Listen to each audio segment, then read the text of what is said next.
Ginsberg here from Hockey Manitoba. Pleased to be joined by Team Manitoba alumni and current member of the Abbotsford Canucks, Madison Bowey. Madison, thanks so much for taking some time to talk to us. Yeah, thank you very much for having me. I appreciate it. And you were part of Hockey Manitoba's program of excellence back in 2010, 2011. You were a member of the team that went to the 2011 Canada Winter Games. What are some of your memories of that experience? You led the team with 6 points in 6 games.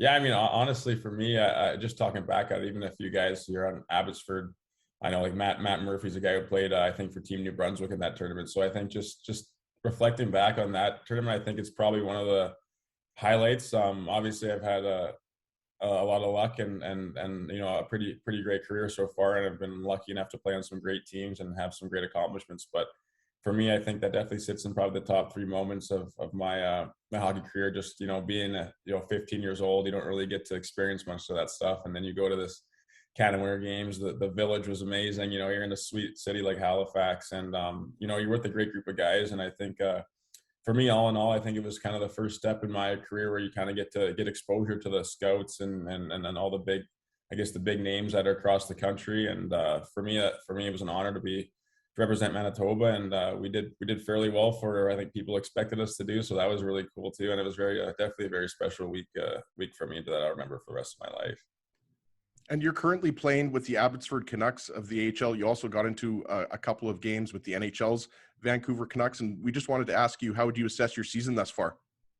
It's been good. I think obviously it's been tough balancing with COVID and, you know, taxi squads, guys coming in on the lineup for both Vancouver and us down here. And I think overall it's been great. I know my biggest thing going into this year was just I wanted to play. I you know, the last 2 years, definitely last year was a tough one for me just because I was on a taxi squad for most of it. So didn't get many games in, and I think that's when you kind of get to build your game and really decide, you know, find out who you are and what you're capable of. And this year, I think that's been great for me, and just getting back to playing some great hockey, consistent hockey. And that was the main thing for me, is just back to having fun and doing what I love. And you've represented Team Canada many times before, including winning the gold, of course, at the World Juniors in 2015. Have you watched any of Team Canada's women's team's games so far? And do you plan on catching some of the men's games once they start in a couple of days? Yeah, for sure. I think, you know, for my family growing up, Winter Olympics was always on the TV, always a big deal for us. Obviously watching the gold medal game there with Roman Gillen, Sidney Crosby. And for me, it's been a huge part of my hockey career and just growing up and you know, loving the country and loving who you're playing for. And for me, definitely been watching, definitely at the rink, we've had a lot of the women's games on, and we're cheering hard. And you know, it's always cool when you can kind of get the whole back of the country supporting a team and rooting for the same thing, and that's going for gold. So I think it's definitely a very special moment, and the Olympics are definitely very exciting and something that we watch quite a bit. And just, you know, switching from, you know, talking about Team Canada and the Abbotsford, you know, Canucks, we wanted to ask you about Black History Month and why you think it's important for us to celebrate Black History Month.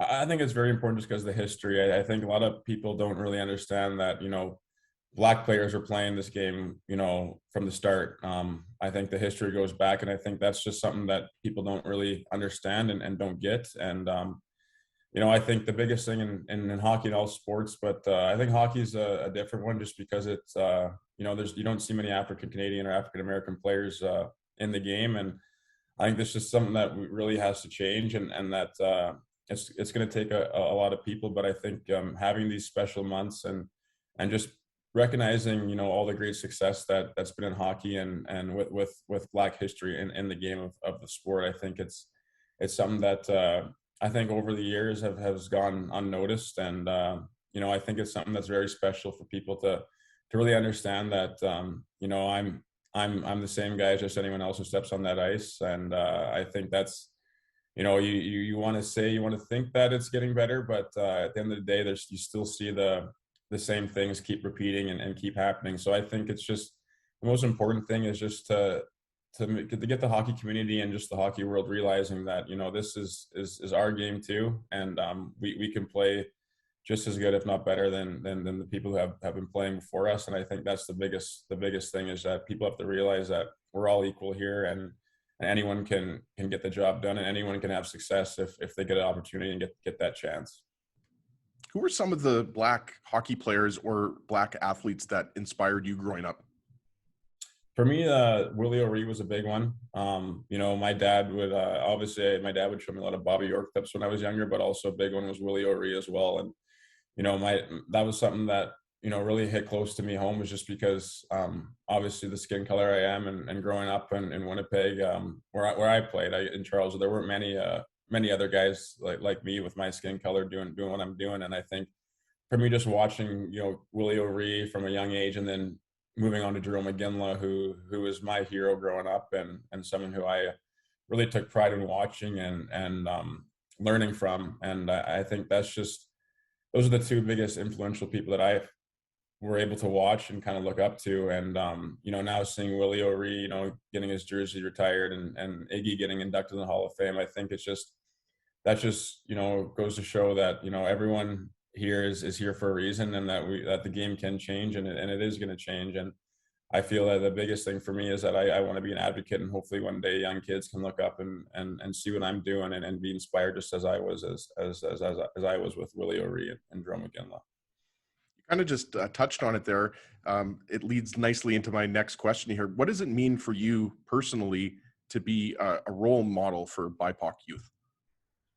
For me, it's very special. I know, I've seen hardships and hard times of people of my skin color go through, not just in the game of sport, but just in life. And I think that's the biggest thing right now is, our society has to come together here and realize that, we are all one. And, everyone has the same goal, especially when you're playing hockey. Everyone's goal is to make the NHL and win games and win championships. And I don't think that changes with, this color of skin you have, or what gender you are. I think it just, everyone has the same dreams and the same goals. And I just want to go show that and go prove to everyone that, it can be done. And that the biggest thing is that we want to be role models, and just make sure the transition for any young African Canadian, African American kid coming to the game is smooth, and they feel welcome. I think that's the biggest thing. Over the years, I think a lot of parents and even coaches, I think, can sometimes, they may not show how they feel, but deep down, I think people realize and can really tell. You get a read on people of how they feel towards you. And I think that's the biggest thing is these kids now have to make sure that they feel welcome coming in, and that starts from up top. I think it starts from your parents, it starts from the coaching staff, it starts from the managers, and everyone involved in the game of sport to not really turn a blind eye, and really look in the mirror and see where you're at in life, and how you feel, and what the outlook is, and really figure out a way to improve, and really figure a way to get better at accepting. And I think that's the biggest thing right now for me is we want to make sure everyone feels accepted and welcome when they come to their rink, and that's the most important thing. Madison, thank you so much for taking some time to talk to us, and best of luck for the rest of the season with the Abbotsford Canucks and the Vancouver Canucks. Thank you very much. I appreciate it.